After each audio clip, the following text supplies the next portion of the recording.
it's been a while since we seriously engaged with the text. There was a lot of conversation and struggle around this cave stuff, and I think we're gonna rehash it again.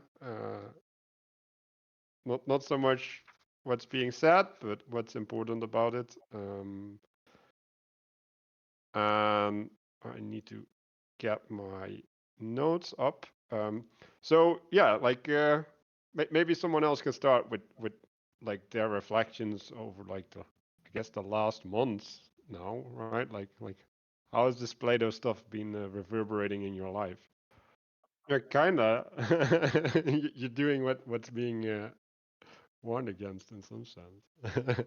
Um, yeah, I'll go for myself. I was trying to look up the previous intentions, but they were kind of snowed under. So I guess I'll leave that for what it is.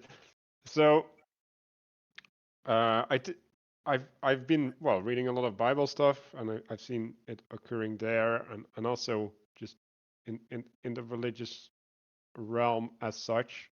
I just see the connections and the framing and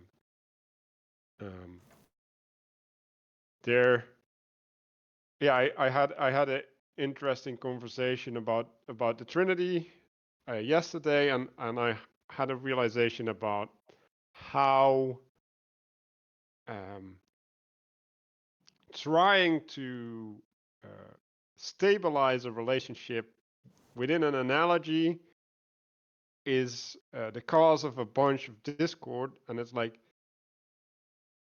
it's so alien to me, right? That it's like, oh, if I give this means to looking at it, right, then I'm in a heresy. And I'm like, well, that's that's not how it works. Like I give this means of looking at it because it allows me to do something, and I think that is true, but it's incomplete, right? And and this incompleteness aspect is the thing that everybody's missing, right? Like everybody's like, well, you said the thing, and therefore, like, there can be no more. Like it's the whole story, and I feel everybody's really stuck on that. Like that there's just like, oh, you gave the answer, and now you failed the test. Like it's kind of that attitude. And so yeah, I'm interested to see my ways out of that trap, to find a good strategy to resolve that tension. And my intention for the book is because like a lot of what we're going to talk about is education, and like there's something behind that, right? Like there's a motivation behind that, and that's still unclear to me. So that's the thing that I want to get out of it. Like, what's the form that Plato is presenting that education should follow? And Mark is really engaged, so I'm going to give the spirit over to him. Yeah. So the what struck me about this, and now this is my third reading of this book, right? Because we keep saying we're going to do this, and then something comes up, and like three people can't show up. And I'm always preparing just before on purpose, right? It's a deliberate exercise I'm doing. I'm reading the section we're going to go over right before Here. it. Right? Yeah, browser no worky. Can confirm. Uh, you know, the thing that struck me about this book is this is the cave.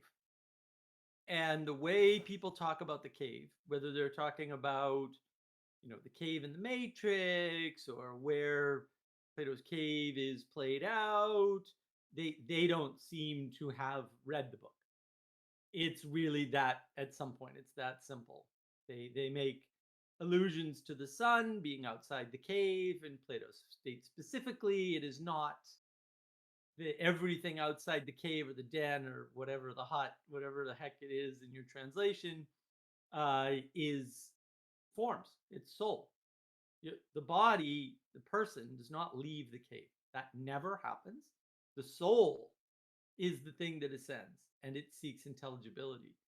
And that's what keeps striking me about this is the discrepancy between the recent interpretations and what the text actually seems to say in multiple translations. And that has really caused me to contemplate education as such, which, as Manuel pointed out, is actually in this. Right, and the nature of education and the poverty of what the ancient Greeks were calling education versus what Socrates claims true education is. And so my intent is to explore this discrepancy further because it's a significant discrepancy. It's kind of the difference between understanding what an analogy is and not being able to understand the concept of analogy. And I think that is kind of the point, that struggle, which, the so-called modern Neoplatonists are struggling with. And so my intent is to you know talk more about that. I guess Ethan can go next. Um, yeah, I guess my insight, or my intention is to find the insights from you guys, take them, what you have to say. So, I'm gonna be an ass and ask you, do you have a sense of how to do that? well, just sit back and listen. I don't know. There's a lot of things in here that I don't know. I want to see what you guys have to say about the study of arithmetic, geometry, solids, not astrology, astronomy. What's going on there? The one and the many. With the fingers, one's intelligible versus one like one requires one you immediately know, and then one requires thinking. See what you guys have to say about that, and see what exactly is going on here. Yeah, I'm interested to know what I have to say about that. I too. Well, that's Vervaeke's one book to read if you only read one book on Plato. So yeah. Yeah, but Vervaeke misses a bunch of things that are in the book too, which is kind of not surprising. But Well, I think more to the point, anybody who claims Neoplatonism, and shame on me for not seeing this sooner, new Platonism, you're implying you're getting past Plato. No one's ever gotten yeah. past Plato, and most of them Well, are smart Schindler enough doesn't to claim to be recognize a that. Neoplatonist. In fact, when Vervaeke just recently had him on, and Vervaeke had to explain to Schindler what Neoplatonism even was.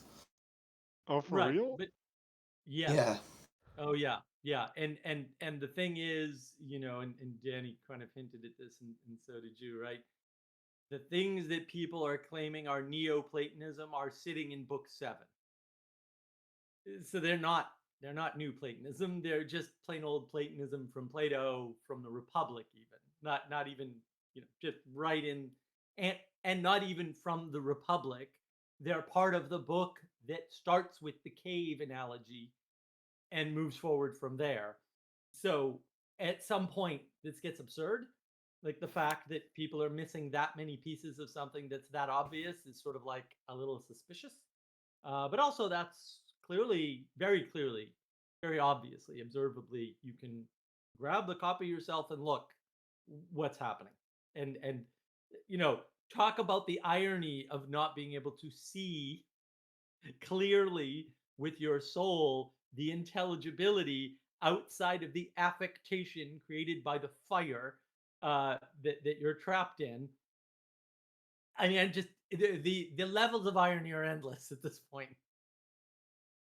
Yeah. So and just I have 42 note points here, 42, and I only went halfway through book 7 because that was about all I could manage. Um, yeah, yes, Manuel, but you have to remember, I haven't taken a single line of notes until now. Like that's the significance. Not that I took good notes or complete notes. but I haven't even bothered to take notes until book 7, and now I'm like, no. And I did it all this morning too. So these are all fresh notes from my third reading of the first half of book 7. So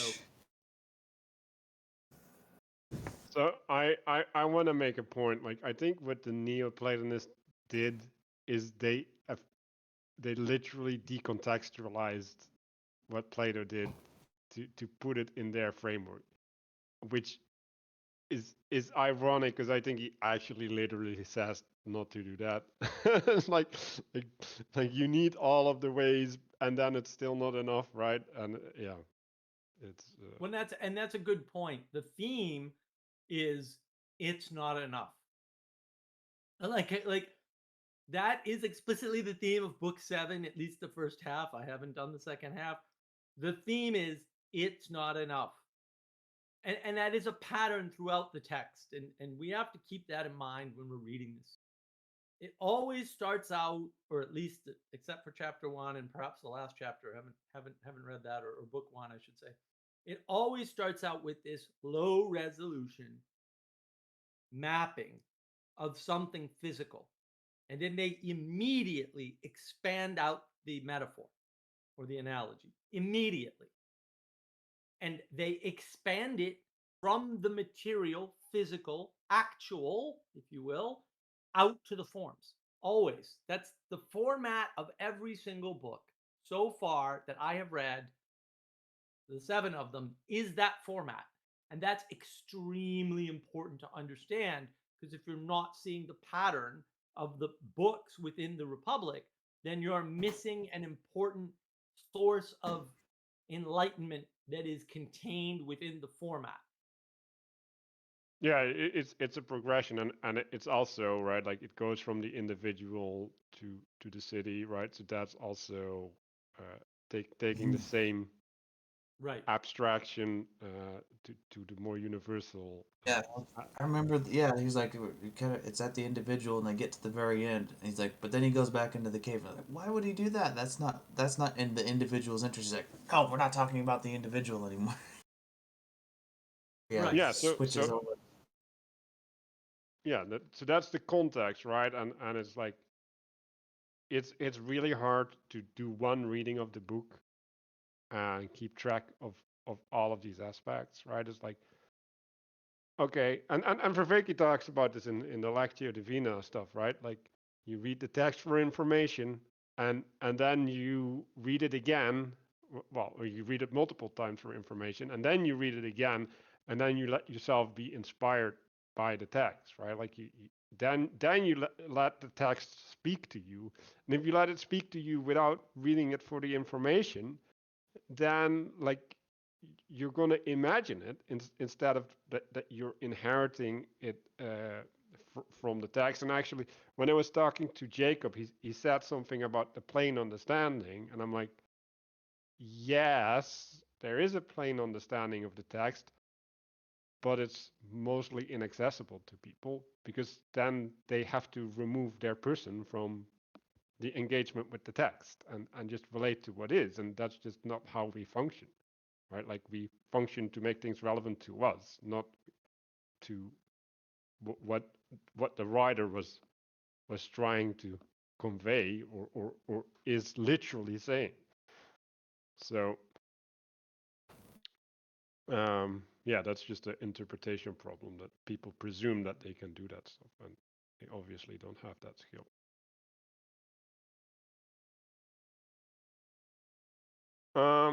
Well, I wasn't gonna like Korean, but I guess we can do that later.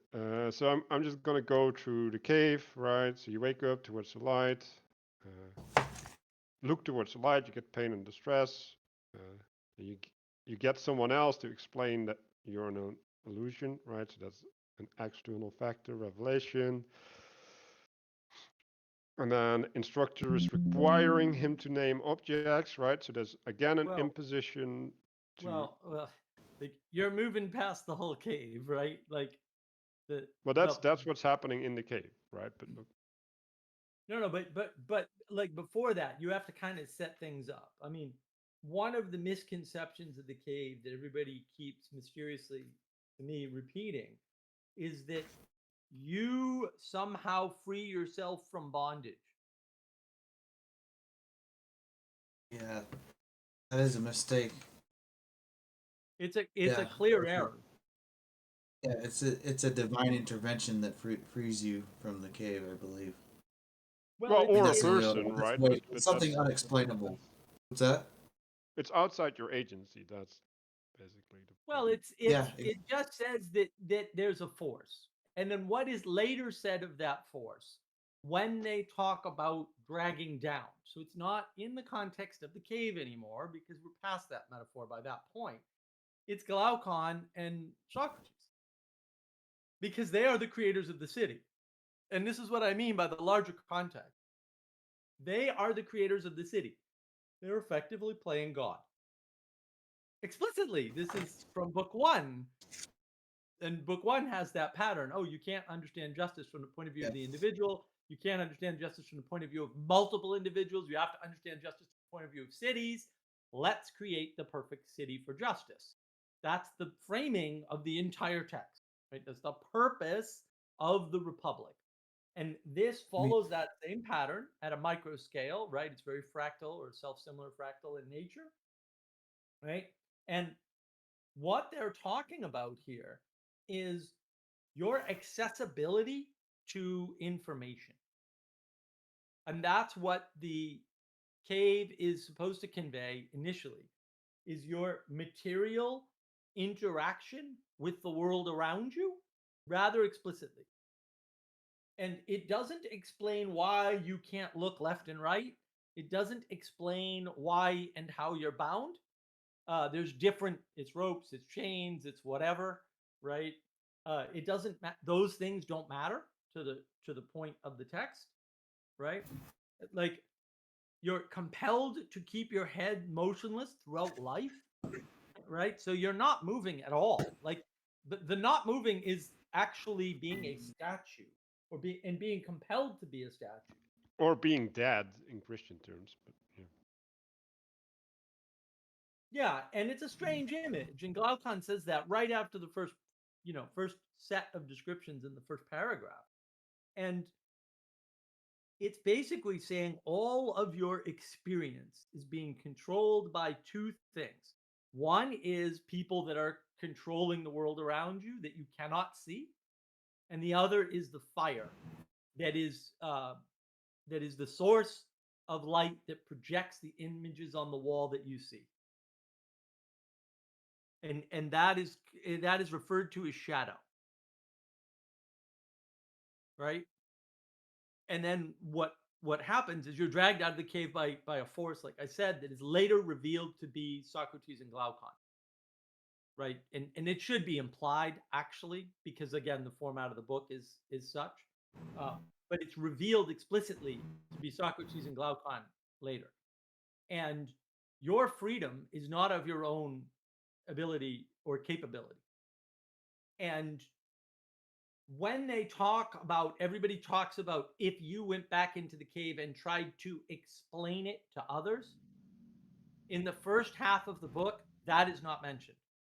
That is a fantasy of whoever's telling you that.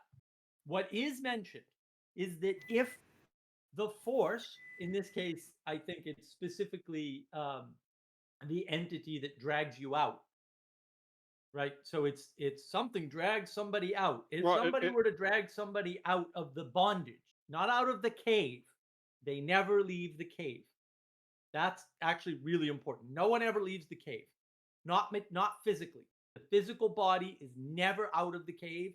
That doesn't happen. Okay, but they don't. The physical body that allegedly left the cave and allegedly came back, or it works without that. The physical body that sees that it's a cave or a den or whatever and sees that there's a light and that they're being manipulated and that they're bounded, he does not return to tell anybody.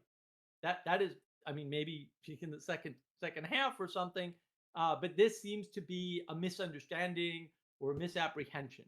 What is said is that the men would attack the entity that tried to free them from their bondage, not the guy who was already freed. They never mention him in the context of the other people. They only mention him as a contrast to the other people, right? And so they attack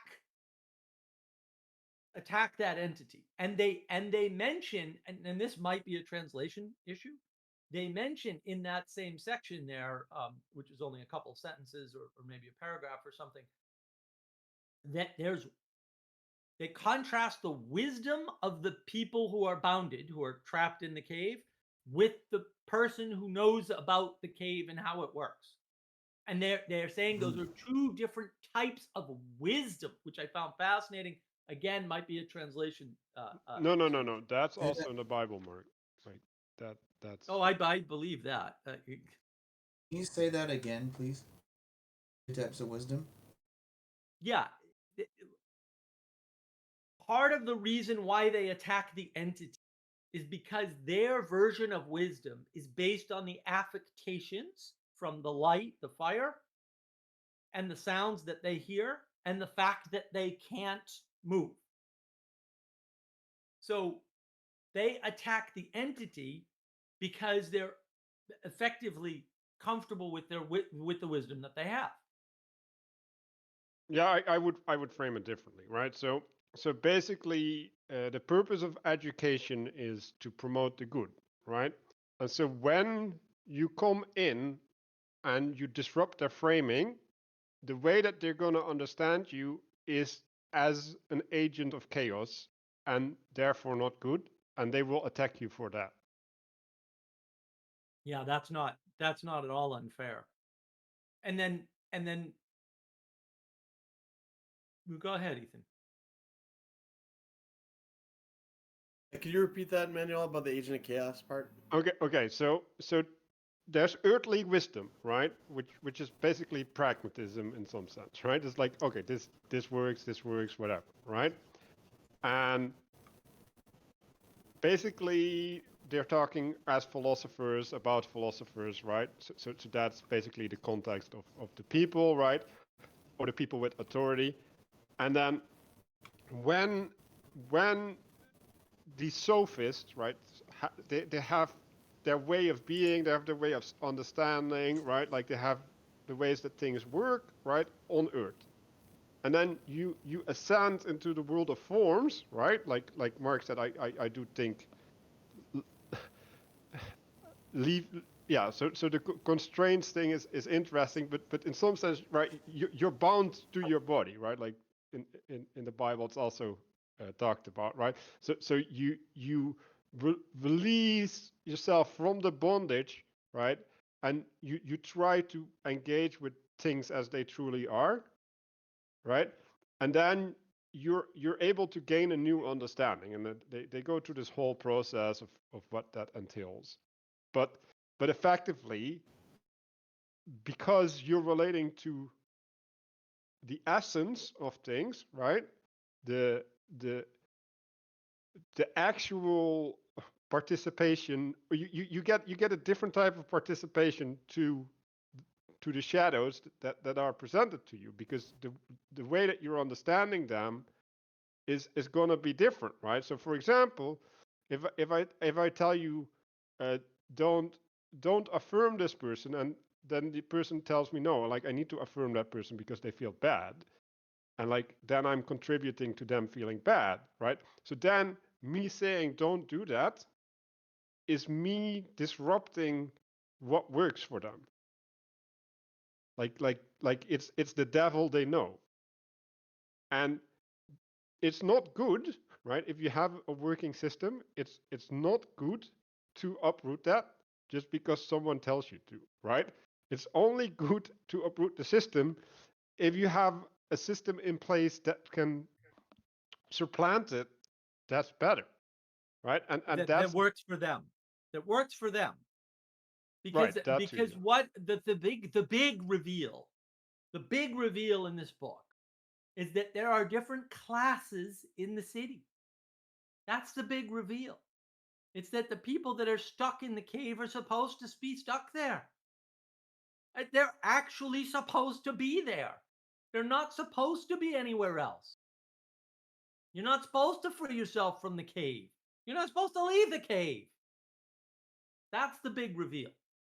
But that's later. I mean, there's so many misunderstandings. A lot of people associate being outside the cave with seeing the sun. Socrates explicitly refutes this and says the sun is the fire in the cave. He said the sun is the fire in the cave. That's what it is. And the journey up or out or whatever of the den, the cave, whatever it is a journey of the soul, not the body, the soul, probably the nous. Who knows with the translations? Not all that important. It's not physical. It's not Neo in the Matrix learning to fly or whatever, dodging bullets. It's not that. Yeah. Explicitly, but it's extremely explicit. And the sight that you get from not being constrained by the fire that is the sun. But by the way, for anybody who doesn't actually know, the sun is just a big fire. Just like actually in science, it's just I guess the ancient Greeks knew this, by the way, and we only rediscovered it recently. That sight is related to intelligibility. It's not related to physical seeing. So that's your two worlds mythology. That's your realm of the forms.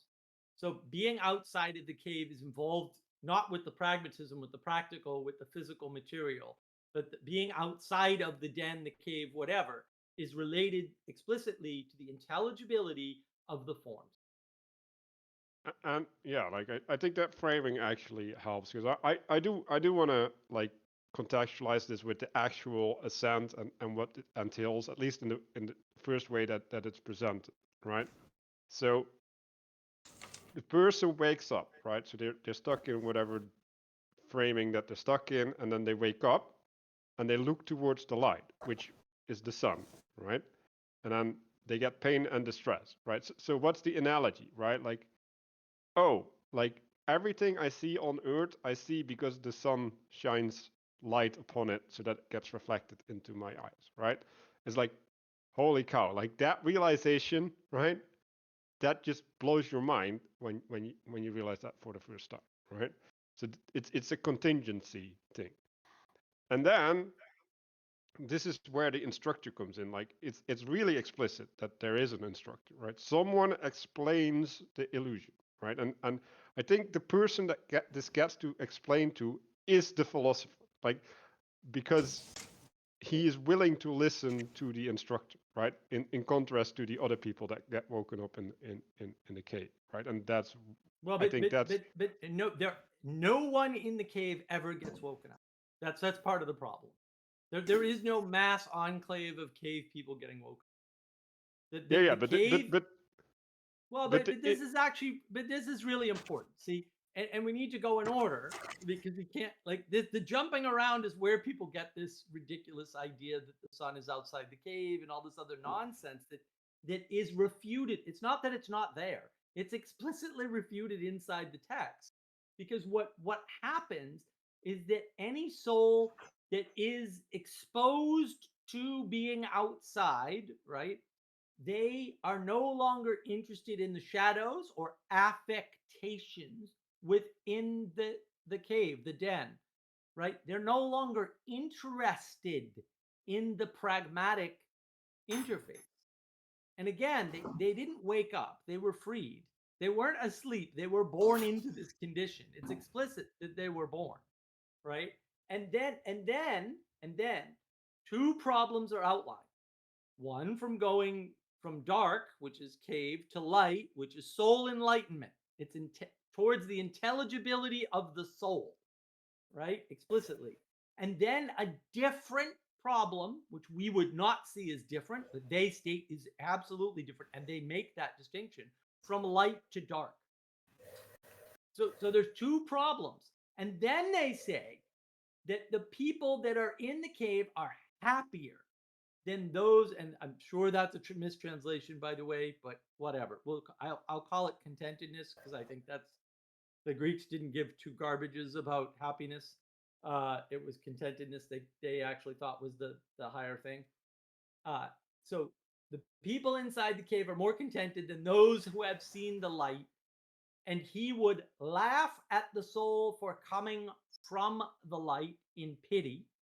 And now he's talking about third-party observers here, right? In other words, Socrates and Glaucon, because they're the only third-party observers in the entire text. Well, no, not the only ones, but they're the only ones in this chapter, in this book, rather. Right? So it's pity for the soul coming from the light into the darkness. Okay? And that I find very very interesting. Yeah, there's an asymmetry there. It's pity from going top to bottom, but laughing from going bottom to up. Right. Right. Yeah, but Right. that's that. Well, yeah. Yeah.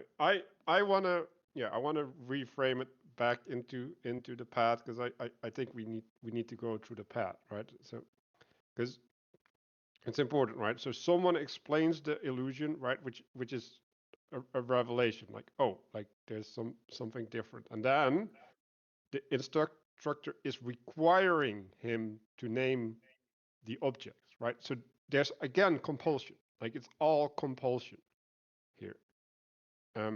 Thinking the shadows truer than the object, right? So there's the distinction between the shadows and that which creates the shadows, and the shadows is assumed real, right? So that's the nature of experience for the people in the cave, and he needs to cultivate the capacity to even see the reality of the object that is creating the shadow, and having the realization that that's truer than the shadow itself. Well, but actually, Manuel, look, when you read that, and then this is exactly the point that I'm at in my notes, right? Which in detailed order at this point, right?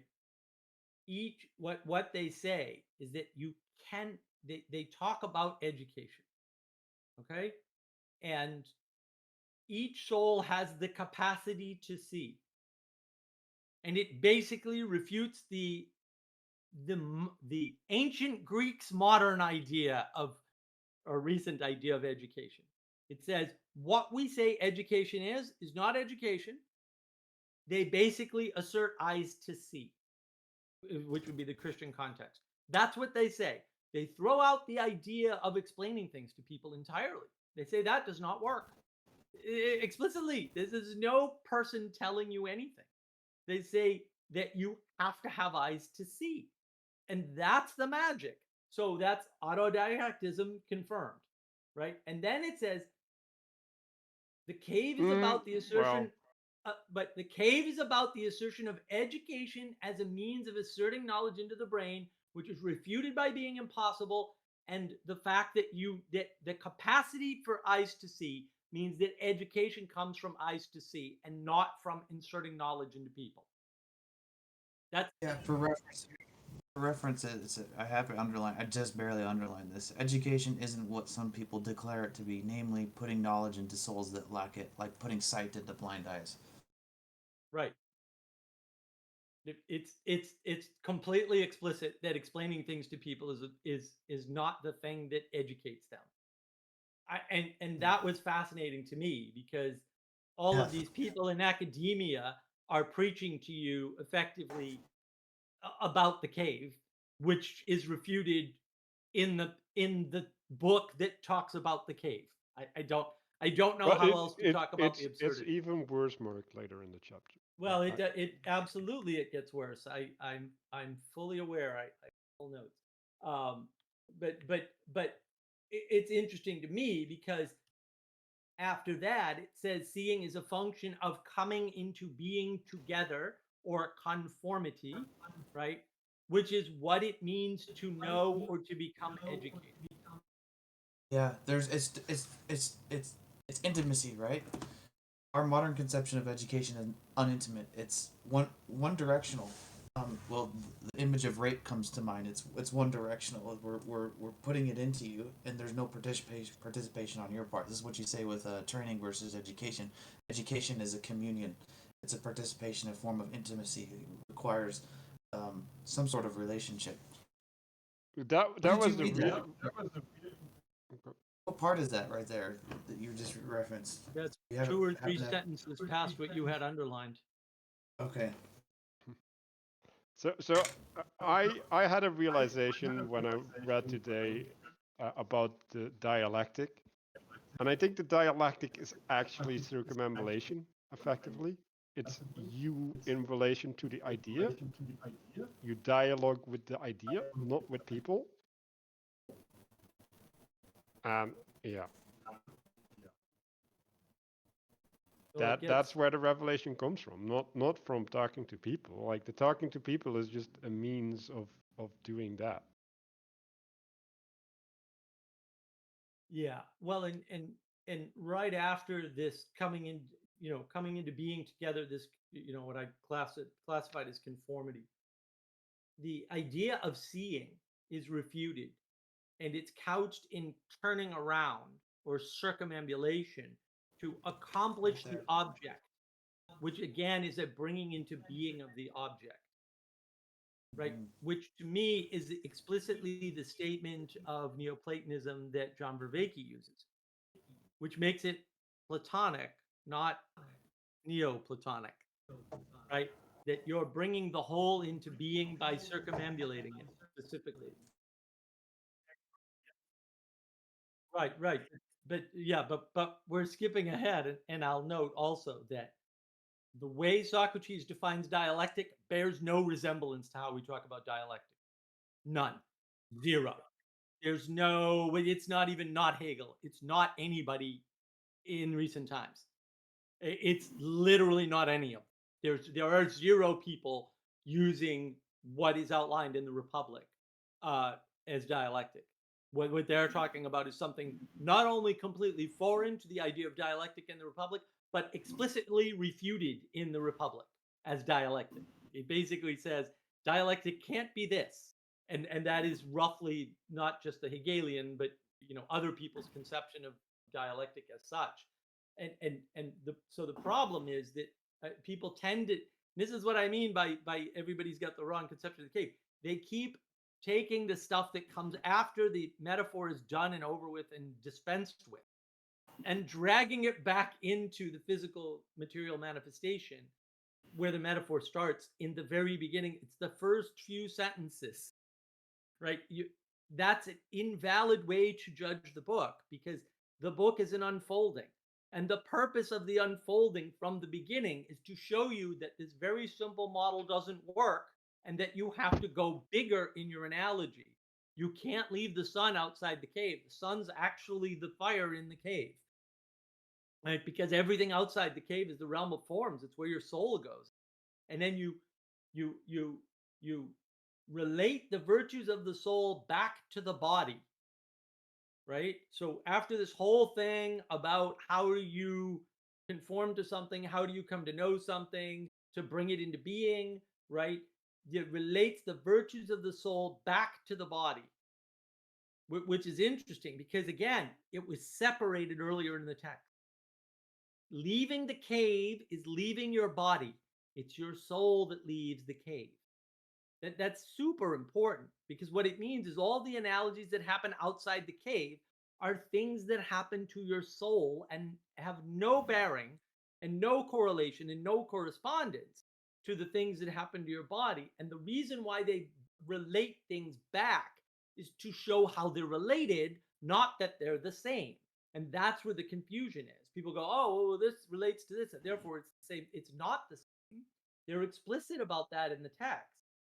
And it kind of indicates that things are not there until they're brought into being. In other words, all these parts don't form into conformity, and they don't conform to your conception until that happens. So the implication there is that the people inside the cave who were born that way, they weren't trapped there, they were born that way, cannot interface with those larger things. That's why they're blinded, in essence, right? We went over that earlier. But this is the closing of the Islak gap, right? It's saying that there has to be something drawing your soul forward in order to bring objects into being. And until that happens, they're not brought into being. At least, the implication is at least not for you, right? It's not making a statement of objective material reality, for example. It's saying they're not brought into being, and it's kind of leaving it there. Well, how about you flip it? You're not brought into their being. Well, that's not in the text. I mean, you can flip all kinds of things, but that's not in the text. I mean, you're not brought into conformity with them, and therefore they're not brought into being. Like, that's fair, but that's more an equivalency statement, not a we're not talking about priority. But that's super important, because then the next case that's made is that the ability to discern good and evil relates to how much evil you accomplish. The awareness of evil makes you more responsible for your participation in the evil, which is fascinating to me because, and this is 518a, compulsion is stated but not defined here. Okay, so what he's basically saying is that if you know about evil and you do the thing that you know is evil, then you're culpable. It's the statement of innocence, effectively, which to me is fascinating because that's always been my definition. Always. Now I have to wonder if I read the Republic and just don't remember because reasons, right? Because it's right there. It's as clear as day. This is the same thing that Peterson said Well, when he was talking to Vervaeke I and think Peugeot it's about Foucault. I think Same it's just in statement. the cultural cognitive grammar, Mark. Like, like these things are what our system is based on, Paul. And actually, I've been realizing how we're like degrading it, because when you lift up politics, right, like the cultural fashion element of politics as the thing that dictates law instead of the principle, you you start confusing this stuff. And Well, uh, yeah, that's part of the theme, right? The theme of dragging things down into the cave, destroying them, is in this. Like, they talk about that explicitly. okay, well, we need to go there when we get there. Go ahead. Just to go back, what Danny mentioned around 528. This is a little bit further when they're talking about education and Yeah, just wait till we get there. Like, why are we Yeah, wait till we get jumping there. in? We're at 518. okay, well, I thought it was relevant to the point, but Right, never mind then. It's just an echo then that there's classes of people, right? There's the cave dwellers, and like what you're saying right now, they're well, Glaucon gets embarrassed by Socrates because he's like, oh, you're trying to he's saying, never mind, right? I would forget about Oh it. no, I'm curious. Just continue, please. So they're talking about methods of education, whatever, and Glaucon is he's like, oh yeah, well that's good because it will help you in the military and doing all these things, and Socrates is like, hold on a second, like, you're afraid that people are going to criticize you for studying things that have no use, practical use. And he says, forget about all that. The reason that we study these things is because for higher reasons, not before they're implementable use in the world. But anyways, the people at the bottom of the cave that are, that according to their wisdom, are going to kill you, right? They're the ones that make fun of people for studying the virtue and stuff and goodness.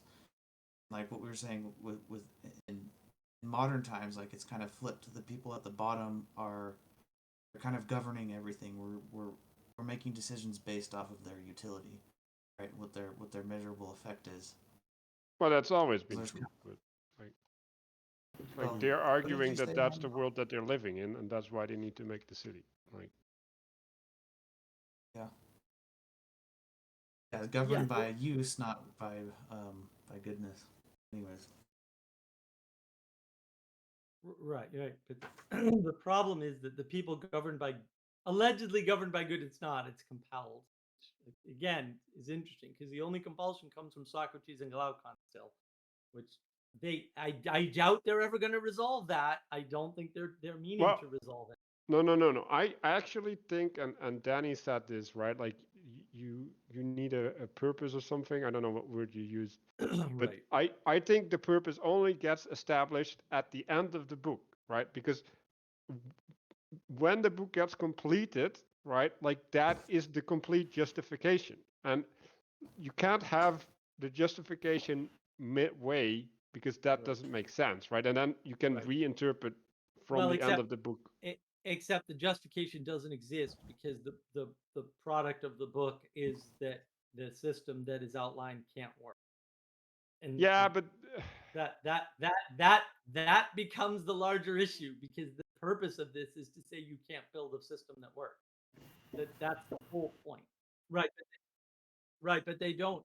They build that case up, right? And that case starts in 519, where they entirely switch up the materialist metaphor. And they throw out the cave as the materialist metaphor.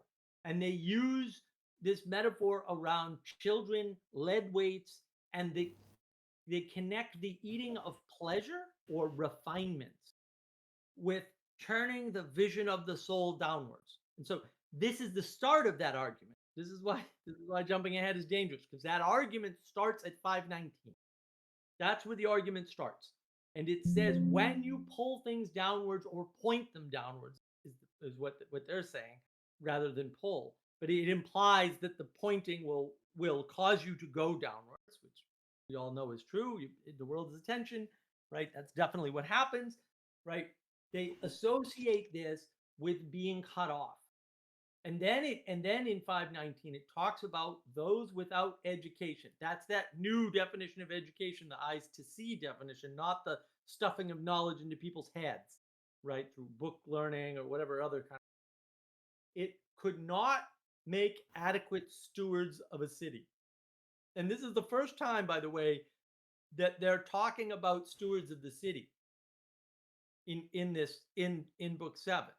Right, but they're pointing back up to the point of the entire manuscript, right, which is to create a city that instantiates justice. And I want to say in book 6 there was also the case made with the divided line, where there's a way that you can get pulled up, and I think they were connecting it to nature, and then there's a way that get you get pulled down back to the shadow effectively, right? That would be the analogy. And uh, yeah, I think that's just a pattern that's all throughout the book. Yeah, and then they start talking about these stewards for a bit, right? And so they say the stewards of the city must be in constant education, and basically their public and private lives must be the same. Which is, I mean, this is shocking stuff, ultimately. Like, they have no privacy, there's light everywhere effectively, right? And in order to be a steward of the city, you have to be in that state. And then it again invokes our job as founders. So again, what are they saying? Our job as founders of the city. Founders of the city are Socrates and Glaucon. They are effectively playing God, right? With undefined terms, because they say their job is to compel the best natures. They don't bother to talk about what compulsion looks like or what best natures are. They're doing this deliberately. Like, I'm not knocking them for this. It's part of but the Well, they actually do ambiguity. talk about it later on. But yeah. Well, later on, but that's the problem. They talk about it later on.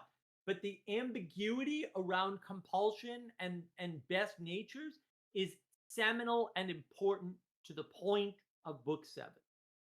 It's not optional. It's actually important that they don't define it here after having defined something like education. And the fact that they're playing God explicitly and saying that they're doing that is equally important to the point of book 7.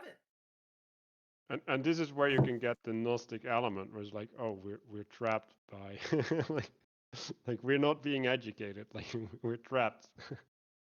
Right. Well, and it's interesting that you bring in the Gnosticism, because here they refute So they've all I would argue they've already refuted the Gnostics, right, by basically saying it's an ineffective, invalid way to educate. But here they refute the mysticism, right?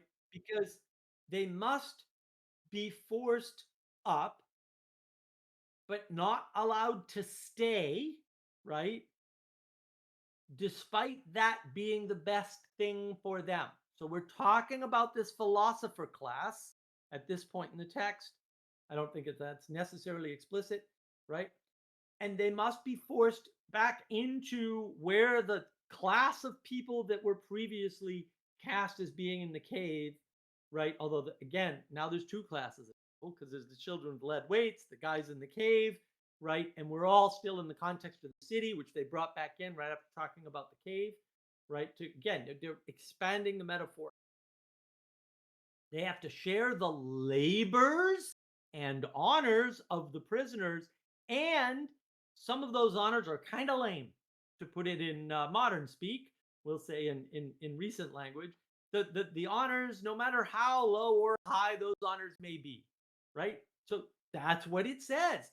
These philosophers that we've elevated, that we've enlightened their soul, that's the terminology in my translation. Enlighten their soul, that's what it means to be, quote, outside of the cave.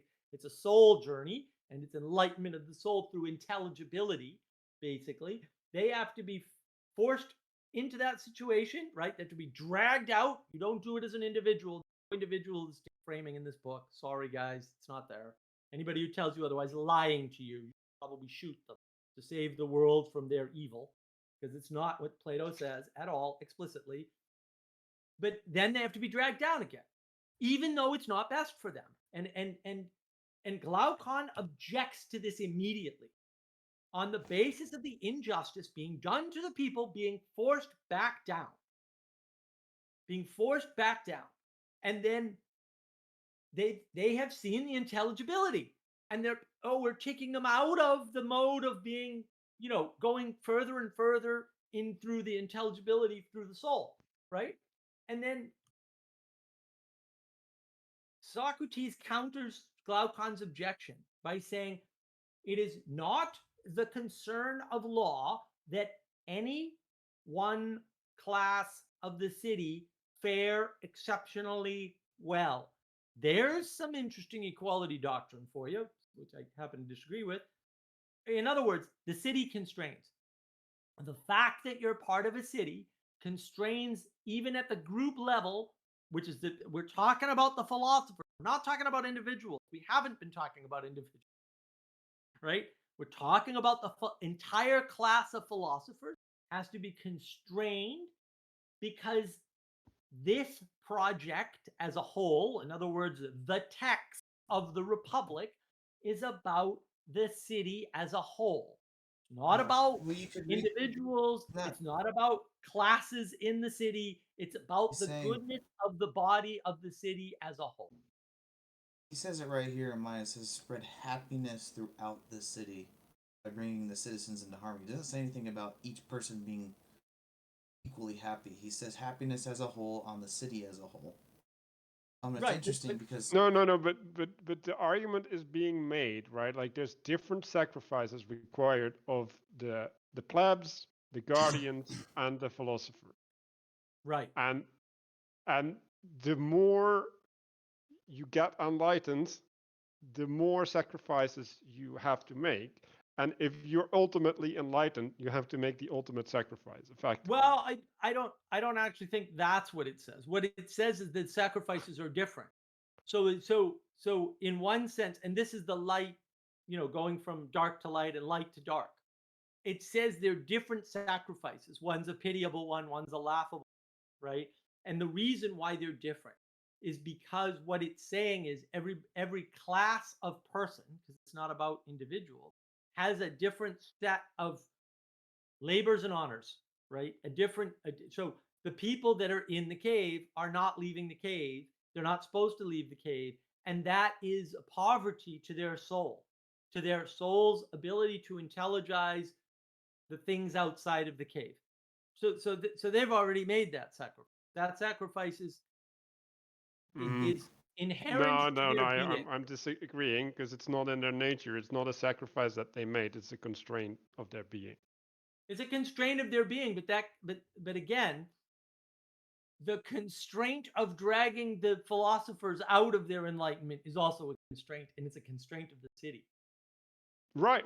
Which is a different nature, right? So we were talking Oh, yeah, about I'm not justice. saying it's not a different nature. I'm saying it's also a Oh, constraint. It's just a okay, constraint yeah, in a different layer. but that's what they're talking about, right? Like justice, right? Like so Oh, I I agree. don't think it makes sense to say that a constraint of nature is in relation to justice, but a constraint imposed by man, right? Effectively, because that's the imposition, has to be No, it's justified. not. It's not man that makes the imposition. They're compelled by the creators of the city who are playing God explicitly. Um, It's not a constraint of man at all. well, And that's the thing when he mentions law earlier, right? Like it's the whole thing about not the concern of law to any one class of the city. He's talking about the law of the creators of the city, not the laws that are passed by men. This is a common confusion in recent but times okay, about law. but they go into the understanding of the good, right? And the only way that you can truly understand the good is that you can refute any argument made against it, right? Right. Which is actually a thing that Socrates denies that he can do, Yep. right? That's So right. you're the only way that they're gods is when what they're saying is true, right?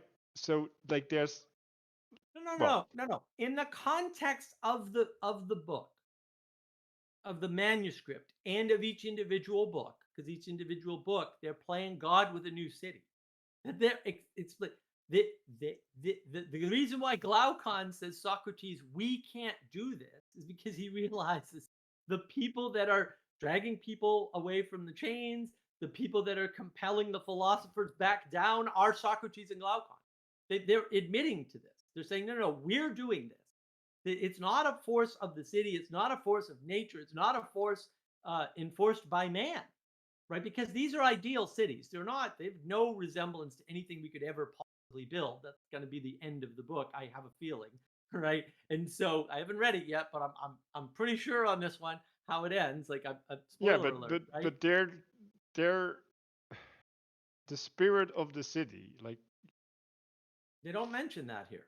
what? Yeah, but they're not like I have a problem with the word God because it's they're within a different in a specific constraint of the All right. city, Well, I mean, right? we'll do away with the word God, but it's nothing in the city.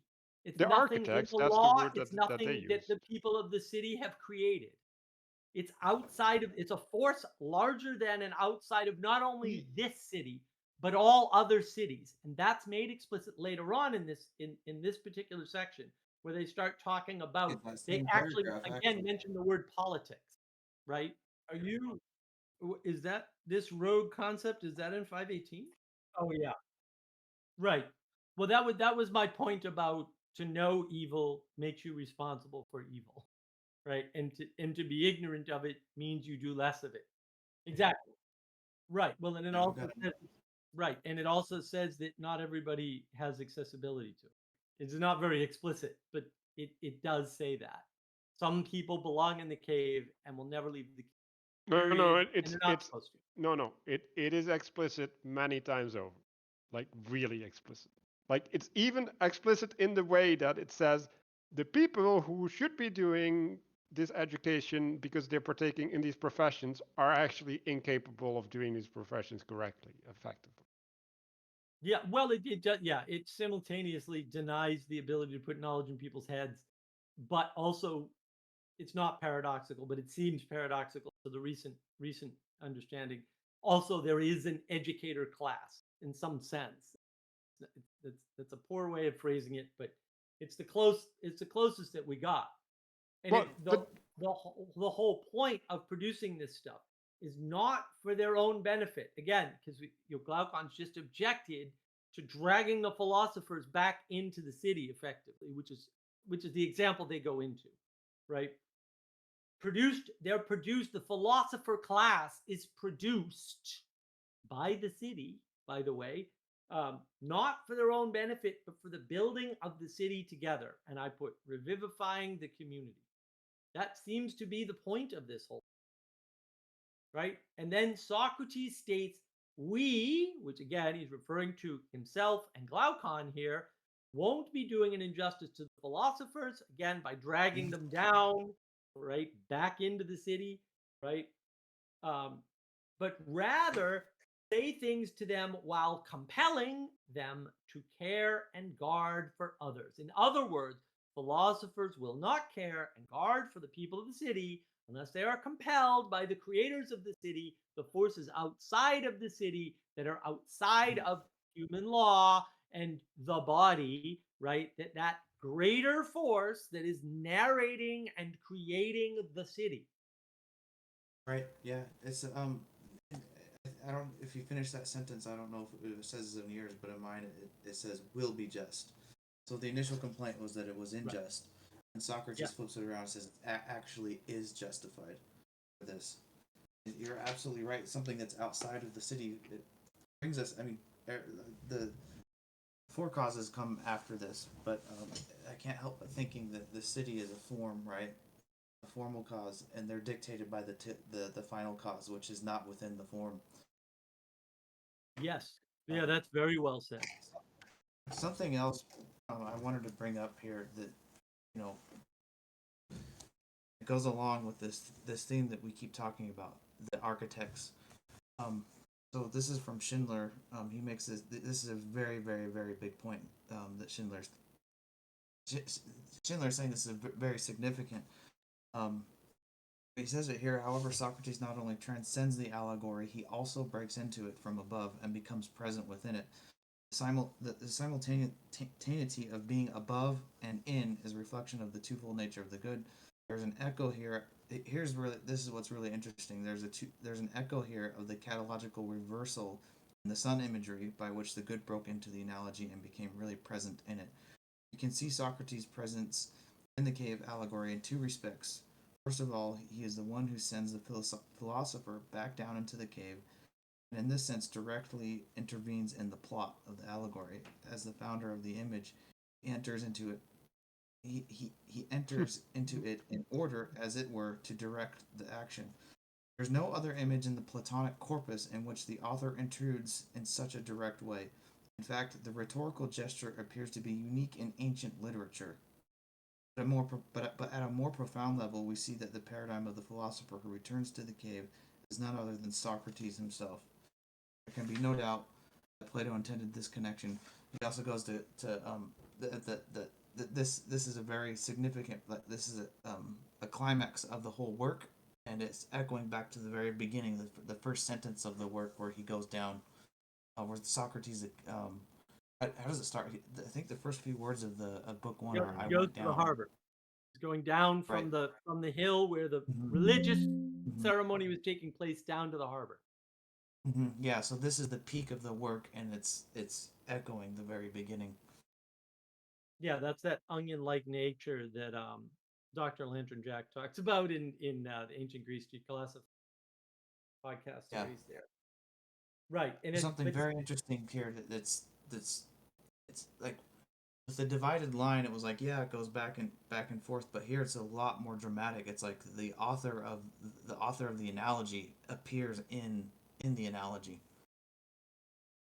Right. Yeah, that's right. the He's breaking only of the fourth wall. Just say. Well, and what is the fourth wall? It's the fourth cause. And now it all makes sense. Yes. Oh yeah, that's that thing that's outside of the form that gives the form its form. Right, and that's people's desire to see the final cause, which we cannot see because we don't have the ability, we don't have eyes. But then the interesting thing about Socrates and Glaucon grabbing the philosopher class and dragging them into, and it is the city now. Like it's right after he said, no, we have to do this to justify it. He says not only do they have to drag them down or just visit, they must get habituated. The people that they drag down, the philosopher class, must get habituated to the cities, to those below, because they can see 10 times better, to discern reality better. And that's the purpose, the just cause of dragging these guys down, because it's not in their best interest, class of people, to be dragged down. And then this is where it talks about the city. If a city is being governed by men who fight over shadows, and I call those affectations because it's a better recent term, right, is normal. But those ruled by least eager is free from this, right? So affectations cause arguments and fights and battles within the city. This is all even within the, not even talking about city to city, it's talking about within the city. So if the ruler's worried about money or worried about status or any of these things, there'll be fights. But the least eager to rule is free from this, or the least eager to engage in affectation is probably the better way to interpret this. Or And the that one that again, is I find that unbound. fascinating. What? The one that is unbound. Right. Well, but, yeah. The Yeah. one whose soul is unbound.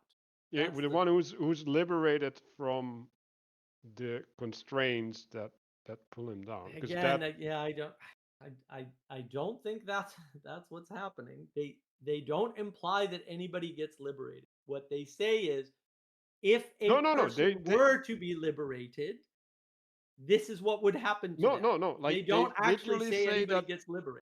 No, they literally say that the rogue is stuck within his needs, right? And he hasn't been. Okay, but right, we're well outside of the cave analogy still, which is good to note because the rogue was never in the cave, so that's important. And yeah, there's guys outside of the cave who were never in the cave because you're born into the cave and you can never leave the cave. That's actually explicit in the text. You don't leave the cave. Nobody ever leaves the cave. That never happens, right? The fact that they take somebody out of the cave is hypothetical within the metaphor. That's how it's, and that's in the beginning of the book, and it's not repeated Okay, anywhere but else. it isn't hypothetical that is applied to the rogue. So like, okay. Well, the rogue was never in the cave. So you can't, the rogue wasn't in the cave, he wasn't freed from the cave, and so you can't use the cave on the rogue because no one ever gets freed from the cave ever. That never happens in the text. It's not there. That's this is where the mistake is. People keep saying people were in the cave and they got out of the cave. That never happens ever, not anywhere in the text. Okay? There is a hypothetical if somebody who was born into this condition could be freed and look at things this way. And then they dispense with the cave entirely. They do away with it. And they say the soul can be freed and go out, but the sun is the fire in the cave. The sun that you see in the sky is the fire in the cave. Everything else is in the realm of forms, right? The rogue is not in the realm of forms. The rogue is in the city because we're always talking about the city. The fact that we start with an individual metaphor talks about materiality and groups who are stuck in a cave is the beginning of the metaphor, and it's thrown out immediately or expanded upon at the, if you want to be super generous about it. But it's actually thrown out, dispensed with entirely. The new metaphor is around the ascension of the soul through intelligibility towards goodness. That's like that happens immediately after they throw out the cave. The whole idea of leaving the cave is about the soul, or probably the nous, but whatever. It's not about anything physical at all. It's not about a person. It's not about that. It could not be more clear in the text that it's not about that. Absolutely not about that. So when you're casting these later parts of the story back to the cave, you're wrong because it's not in the book and it's refuted explicitly in the book. He says, no, any rogue that was in a city like that was in the cave would still be in the cave because the sun is in the cave. The sun is actually stated to be in the cave. The sun is the fire that they talked about in the cave. Okay, there's nothing outside the cave that is physical. Yeah, I don't think the sun is relevant, and also it's sad that he's developing eyesight, which like they're talking about the eyesight of the soul, like so then then the soul's relevant. Yes, they're talking about the soul because they're not in the cave. I never made the argument that the soul was irrelevant, and I want you to stop No, you said they weren't pretending that talking I about did. the soul. No, I didn't say that. That's what your mind said to you, because I literally never said that. You said the soul wasn't relevant, dude. It is relevant. No, like I didn't say that. You no, you can go. It's fine. Right. But that's physical constraints, right? And so the knowledge of physical constraints, and they go into this later. The knowledge of physical constraints is fundamentally different from the knowledge, or we'll say experience is probably a better way to put it. The experience of physical constraint is superior to the experience of harmonic constraint or resonant constraint, right? In other words, it's different from art and music. And they do go into that later on, just before the halfway. I think it's just before the halfway point, right? And again, this is important because yeah, the rogue is related to the children with the lead weights and looking down. Nothing to do with the cave. We're out of the cave. The cave is gone. There's no cave. Cave gone long time ago now. No more cave. Past that, right?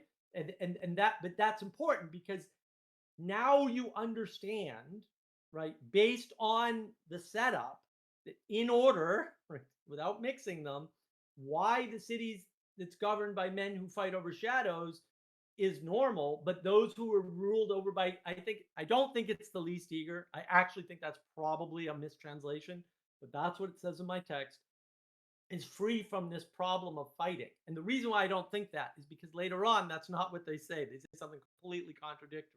And I don't think Socrates or Plato or whatever was contradictory.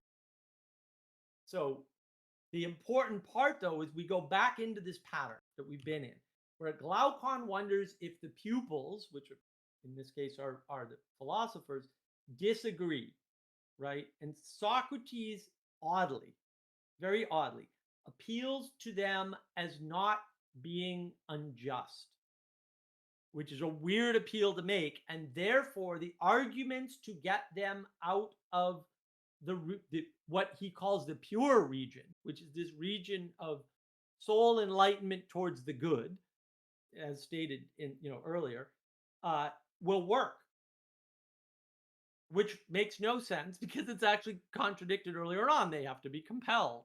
Now, the argument is that probably the best argument is that the compulsion is through argumentation. But again, even there, you have to break the fourth wall, right? You have to say, oh, that argumentation is coming from the creators of the city, not from the leaders, from the creators of the city, because they're the only ones that can know the goodness in this sense, even though, again, it's gone completely undefined. And I think that's, that to me was very interesting. And that's somewhere either in the beginning of 520, the end of 519. And then 520E is this contradiction, right, of that whole setup of who's eager and who's not. Like suddenly they become okay with the idea of ruling. Like they're those people who want to rule all this. This isn't really clear to me why this contradiction exists. And then it makes another weird move, right? It starts talking about the really rich are not those with gold, but those with a prudent life. So it's redefining what is valuable away from the material and back over to the ethereal, right? And then it says no other life despises rule. So now we're flipping back over, except pure philosophy. So again, we've refuted the sophists all along, right? The whole way through. Sophists are bad. Okay? The bad people are the sophists, and all sophists are bad people, sort of a thing, right? Which is absurd. I get it. A lot of the book is absurd on purpose, right? So no other life despises rule except pure philosophy. So we're flipping back over to they're not. The philosophers aren't going to want to rule. They're going to despise rule, right? And that's Gotta go to my other book club. See you guys. All right. See you. Yeah. So that's interesting to me because of all of this flipping.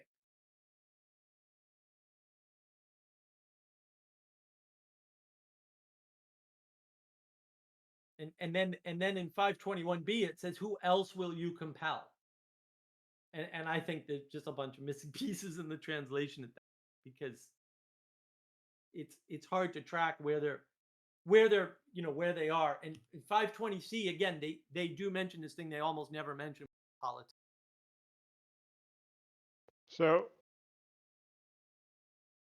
yeah, they say in 520 in this translation, therefore the benefactors of one another, to be this end he created them not to please themselves but to instruments in binding of the state. Right? So they're actually referencing an instrumental thing, and then they're, well, he's also making the claim that it's not unjust. So the but that, Right, they're the instruments of the city. In other words, they're constrained by the needs, yeah, not their own their identity enlightenment. flows from the city. And yeah, there's something really strange about identity in ancient conceptions. We were talking about that, I think yesterday or the day before, right, Danny? Where where you said that in your translation uh, of the Bible, it said that his identity compelled him or fated him to. Well, that's how you know what to do, is your identity. Yeah, and well, this is the binding nature, right? And so you can look at something, right, that you bind yourself to, and then start making presuppositions from that new nature, or you can say no, like every moment I have to keep being bound, right? And it's actually an active expression of agency. And I actually, that just completely expresses Protestantism, right? It's like, oh, or not, maybe not Protestantism, but Calvinism, right? It's like, no, you've been bound to, and now we're in a new real, and we're gonna reason from the new real instead of acknowledging that you still have to participate in the manifestation of the new real at every moment. Well, and also there's a denial of the hierarchy, right? Because destiny implies this breaking of the fourth wall, like, oh, God Right. destined Yeah. this, right? Whereas appointing can be done by human forces, like you're appointed by the city to serve in some role. So there's a very different proximal cause, right? There's a very different relationship between destiny and appointment, right? And destiny is appointment by God, but appointment, not all appointment is appointment by God, right? And so that's actually a super important way to think about it. And yeah, in the ancient world, again, like they're the Socrates and Glaucon are the stewards of the city. They are the final cause of. They are the gods, the controllers, the creators of the city. Explicitly, they're not shying away from that at any point. And if I'm thinking about the word conviction, right? And if you're convicted, you can accept your punishment, or you can reject it, right? You can be in rebellion to the authority that imposes the punishment, right? And if you accept your punishment, you're in a process of redemption, right? Like it's like, okay, like I have to undergo this consequence of my action. And so if you talk about conviction through God, right? It's like, well, I've had this revelation, right? And the revelation tells me that I should act this way, which is against what I perceive my best interest, right? And then you can either go along willingly, or you can reject it, right? You can reject, and then you're in rebellion, right? Like you're in you're challenging your understanding, and then you go out of balance, like you you betray your conscience. I think that's the best way to. Yeah, and I think again, it's interesting that the word politics is very rarely mentioned in public. It's fascinating to me that it's kind of like an extra word they throw in as a footnote to some minor point. The point of the Republic is not to resolve politics or a political issue or talk about political frames or frames. That's not what this that's not what this manuscript is about, even a little bit. It's about justice. Well, or Yeah. it's about the compelling structure that dictates politics or something.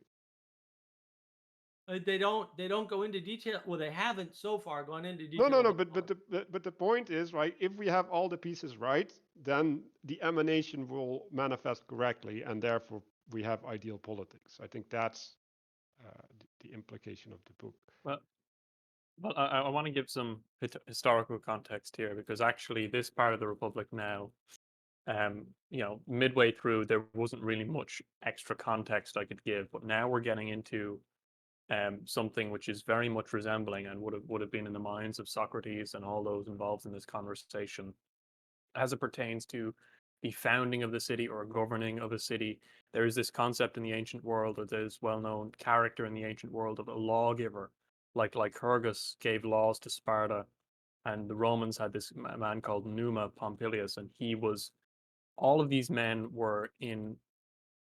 These men weren't the lawmakers. They were just the lawgivers. And every single time you read the stories of these men, they're always in communication with the gods. They're, in one instance, talking about, compelling the philosophers to kind of retreat from their, uh, ascendant. yeah. Numa Pompilius, who was one of the kind of a major figure in the early part of Rome. He's the one who comes and kind of reforms the Romans as a people and directs them to kind of a more pious um, end. And he is somebody who comes from outside, who has to be convinced to take his place, not just as governor of the city, because that's kind of not, they're asking specifically for his kind of spiritual guidance, because he comes to heal divisions among this body of the newly founded city of Rome.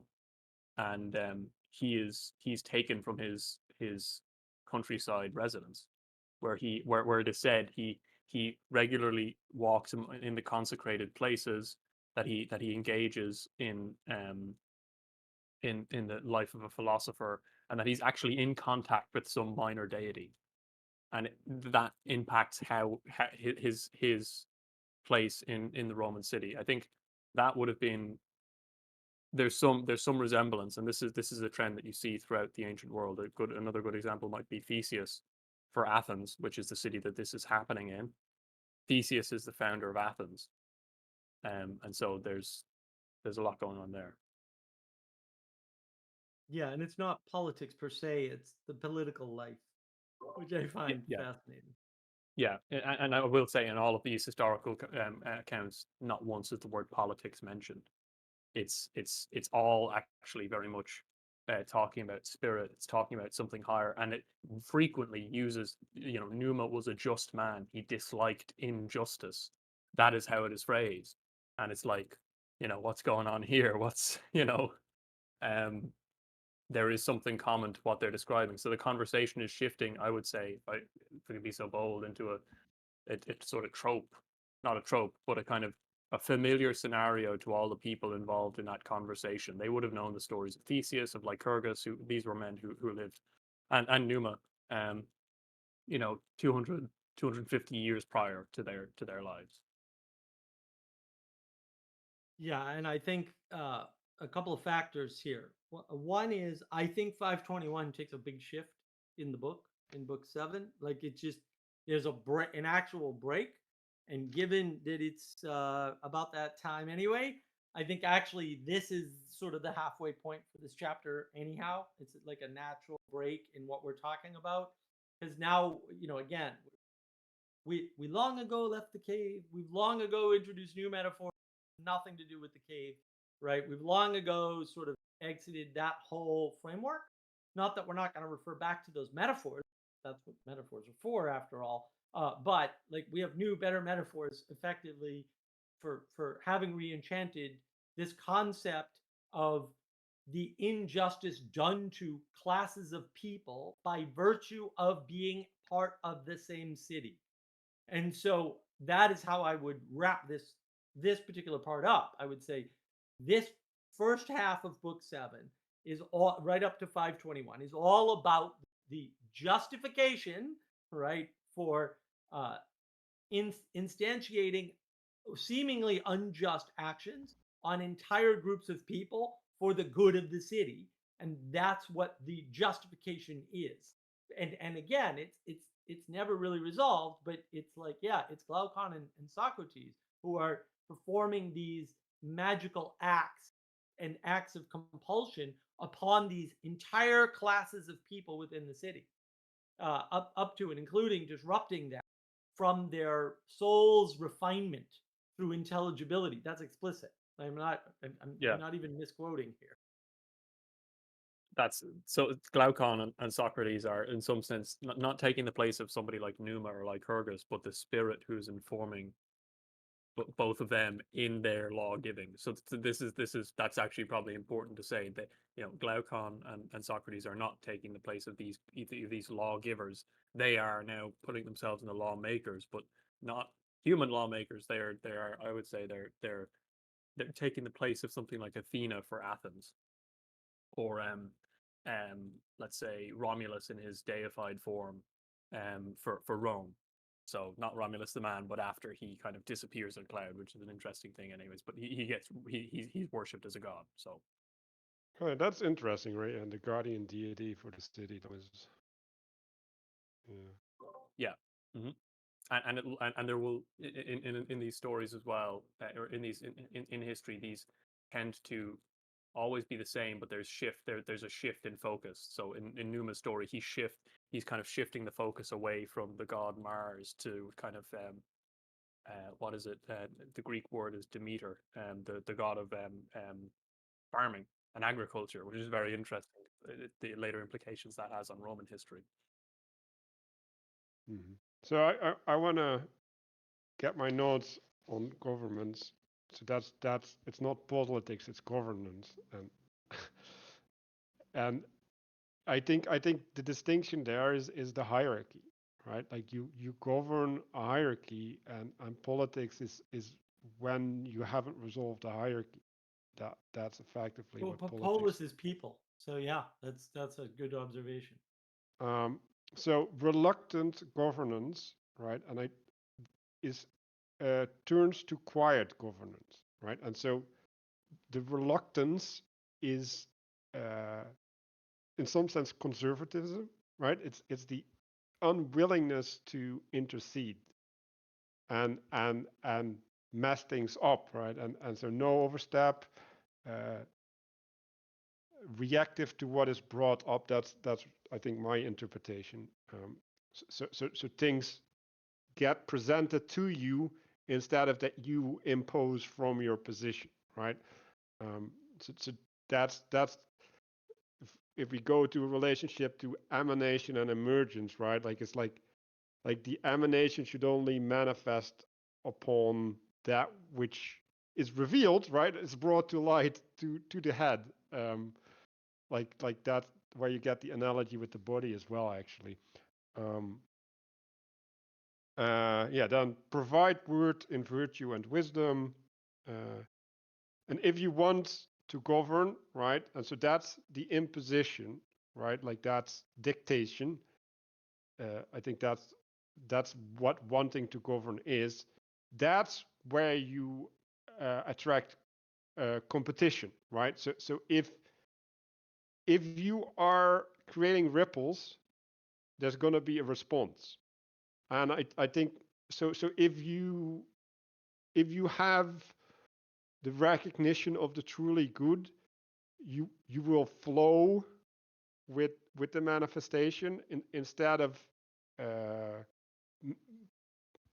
make an unnatural mutation, and therefore there will be peace. Like I think that's basically the message behind that.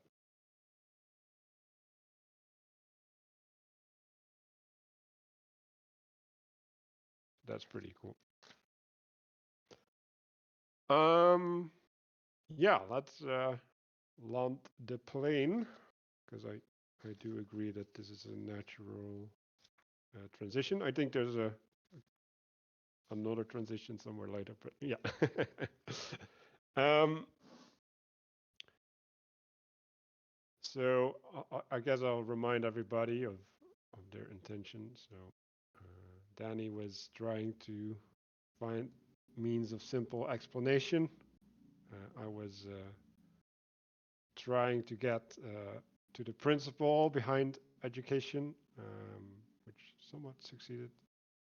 And Mark was going to inquire into the nature of the analogies. So yeah, we can kind of reflect on those intentions and set a intention for the week of what to pay attention to, so that we can grow.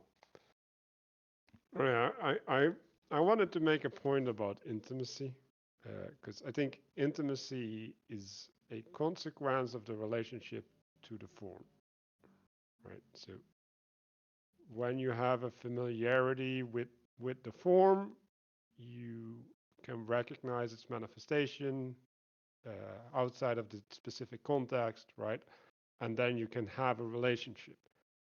And so if you don't have that quality, right, you need to instantiate the trust like nature in the moment, because you can't have it from, well, effectively the reliability of the pattern. And so the way that you have to understand it is in some sense through like empathy, right? It's like, well, that person is seeing what I'm seeing, so like we're in the same group, kind of thing, right? And like that's really dangerous, right? Especially if you don't know what you're seeing and you let the other person tell about their story of what they're seeing, right? Which is, well, it's going to be a fantasy most of the time, right? So I think that I don't know how to deal with that problem. I don't know how to relate to it, right? But it is mapping onto to the two ways of sense making, I guess. And then I guess there's a third way, right? And the third way is you are a narcissistic, right? And you don't care about the intimacy, and you just treat it as a tool. And the toolness gives you a certain sense of trust, right? But now you're in control. And I think this is the point where, like, when people have to submit, right? Like they have to give up that control, and just incapable of relinquishing that control, because that removes their intimacy or trust relationship with what they're doing, and that would just mean that they don't have any affordances to participate at that point.